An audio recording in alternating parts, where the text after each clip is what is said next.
నమస్తే, welcome to టీ10. America అధ్యక్షుడిగా Donald Trump రెండోసారి బాధ్యతలు చేపట్టేందుకు సన్నాహాలు కొనసాగుతున్న తరుణంలో ఇమిగ్రేషన్ పై వివాదం రాజుకుంటోంది. H1B వీసాలపై వేడిగా రాజకీయ చర్చ నడుస్తోంది. విదేశీ నిపుణులను తాత్కాలిక ప్రాతిపదికనపై నియమించుకునేందుకు యాజమాన్యాలను అనుమతించేదే ఈ H1B visa category. The New York Post పత్రికకిచ్చిన తాజా ఇంటర్వ్యూలో ట్రంప్ H1B వీసా కార్యక్రమంలో తాను ఎప్పుడూ వీసాలను ఇష్టపడతానని, వాటిపై తనకు నమ్మకం ఉన్నదని ఆయన చెప్పుకొచ్చారు. అయినప్పటికీ గందరగోళ సంకేతాలు వస్తూనే ఉన్నాయి. గత 4 సంవత్సరాల కాలంలో అమెరికాలో అత్యధిక వేతనాలు అందుకుంటున్న H1B వీసా దరఖాస్తుదారుల్లో 78% పైగా భారతీయులే. వారి ప్రతిపాదిత వార్షిక వేతనం $10 లక్షల దాటుతోంది. ఈ విధంగా అత్యధిక వేతనాలు పొందుతున్న భారతీయుల్లో 25% మంది మహిళలు ఉన్నారు. మన దేశానికి చెందిన H1B దరఖాస్తుదారుల్లో 65% మందిని అమెరికాలోనే చిన్న కంపెనీలు స్పాన్సర్స్ చేస్తున్నాయి. అమెరికా కంపెనీలు స్పాన్సర్ చేసే H1B వీసా దరఖాస్తుదారులకు మన దేశంలోని కంపెనీలు స్పాన్సర్ చేస్తున్న విదేశీయుల కంటే అధిక వేతనాలు వస్తున్నాయి. అందుకే అమెరికాలో ఉద్యోగాల కోసం యువత పరుగులు పెడుతోంది. అసలు H1B వీసా అంటే ఏమిటి? వృత్తిపరమైన నైపుణ్యం కలిగిన విదేశీయులను ఆ నిపుణత అవసరమైన ఉద్యోగాల్లో తాత్కాలికంగా నియమించుకునేందుకు H1B నాన్ ఇమిగ్రెంట్ వీసాలు అనుమతిస్తాయి. నిర్దిష్ట విభాగంలో బ్యాచిలర్ లేదా హయ్యర్ డిగ్రీ ఉన్నవారు ఈ వీసాలు పొందేందుకు అర్హులు. H1B కార్యక్రమాన్ని అమెరికా ప్రతినిధి సభ 1990లో ప్రారంభించింది. ప్రారంభంలో దీని కింద ఆర్థిక సంవత్సరంలో 65,000 మందికి అవకాశం లభించేది. 2004 నుండి దానిని 85,000కు పెంచారు. ఇందులో 20,000 వీసాలు అమెరికా యూనివర్సిటీల నుండి మాస్టర్ డిగ్రీలు చేసిన లేదా అధిక విద్యార్హతలు పొందిన వారికి రిజర్వ్ చేశారు. ఈ వీసాలను 3 సంవత్సరాల కాల పరిమితికి మాత్రమే మంజూరు చేస్తున్నప్పటికీ 6 సంవత్సరాల వరకు పొడిగించవచ్చు. H1B వీసా కోసం వ్యక్తిగతంగా దరఖాస్తు చేయాలంటే అమెరికాలోని కంపెనీ లేదా సంస్థ ఉద్యోగాన్ని స్పాన్సర్ చేయాల్సి ఉంటుంది. తమ దేశంలో అప్పటికే ఉద్యోగాలు చేస్తున్న వారికి అమెరికా ప్రభుత్వం వీసా పొడిగింపులు కూడా ఇస్తోంది. America citizenship and immigration services వద్ద అందుబాటులో ఉన్నటువంటి సమాచారం ప్రకారం 2023లో 3,86,000 H1B దరఖాస్తులు ఆమోదించారు. వీటిలో 1,19,000 కొత్త వీసాలు కాగా సుమారు 2,67,000 వీసాల పొడిగింపులకు సంబంధించినవే. 2022లో 4,74,000 వీసాలకు అనుమతి ఇవ్వగా 2023లో ఆ సంఖ్య తగ్గింది. తాజా సమాచారం ప్రకారం వీసాల్లో 72% భారతీయులకు మంజూరు చేసినవే. 12% వీసాలతో చైనా రెండో స్థానంలో ఉంది. H1B వీసాలకు ఎప్పుడూ డిమాండ్ ఉంటూనే ఉంటుంది.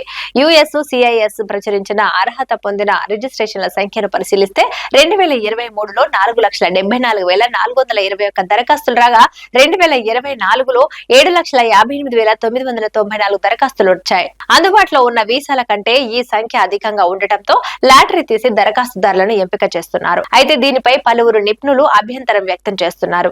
అనుమతి లభించిన దరఖాస్తుదారుల్లో ఎక్కువ మంది సైన్స్, టెక్నాలజీ, ఇంజనీరింగ్, గణిత రంగాల్లో పనిచేస్తున్నారు. వీరిలోనూ కంప్యూటర్ ఆధారిత ఉద్యోగాల్లో పనిచేస్తున్న వారు ఎక్కువ. 2023 ఆర్థిక సంవత్సరంలో వీసా అనుమతులు పొందిన వారిలో 65% మంది ఈ తరహా ఉద్యోగాలు చేస్తున్న వారే. 10% మంది ఆర్కిటెక్చర్, ఇంజనీరింగ్, సర్వేయింగ్ ఉద్యోగాలు చేస్తున్నారు. ఇక యాజమాన్యాల విషయానికి వస్తే 2024లో H1B వీసా దరఖాస్తుదారుల్లో ఎక్కువ మందిని అమెజాన్ తీసుకుంది. ఈ కంపెనీ 13,000 మంది విదేశీయులను నియమించుకుంది. ట్రంప్ 2.0 హయాంలో వీసా కార్యక్రమంలో మార్పులు చోటు చేసుకునే అవకాశం ఉన్నదని ఆందోళన వ్యక్తమవుతోంది.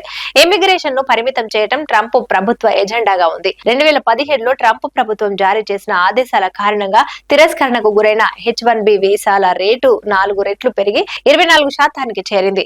ఈ నేపథ్యంలో H1B వీసాల చుట్టూ సాగుతున్న చర్యలు ఆందోళన రేకెత్తిస్తున్నాయి. అయితే ఇక్కడ గమనించాల్సిన విషయం ఏమిటంటే ట్రంప్ 1.0 హయాంలో ఎన్ని H1B దరఖాస్తులకు అనుమతి లభించిందో బైడెన్ పాలనలోనూ అన్ని దరఖాస్తులనే ఆమోదించారు.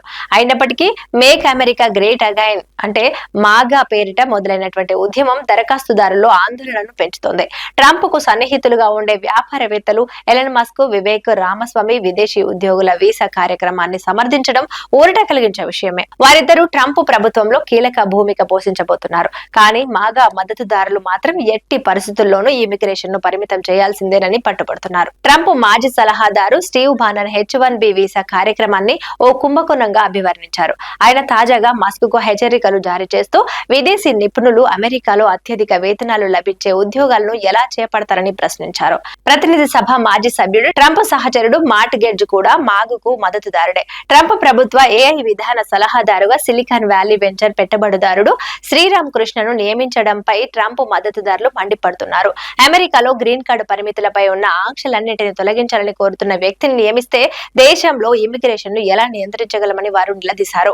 అమెరికాలో ఇలాంటి నిరసన గళాలు రాజకీయ నిర్ణయాలను మార్చగలవని నిపుణులు అభిప్రాయపడుతున్నారు. మస్క్ కూడా H1B వీసాపై అంతర్జాతీయ విద్యార్థిగా అమెరికా వెళ్లి అక్కడే పనిచేస్తున్నారు. ఇది ఇవాల్టి న్యూస్. చూస్తూనే ఉండండి T10.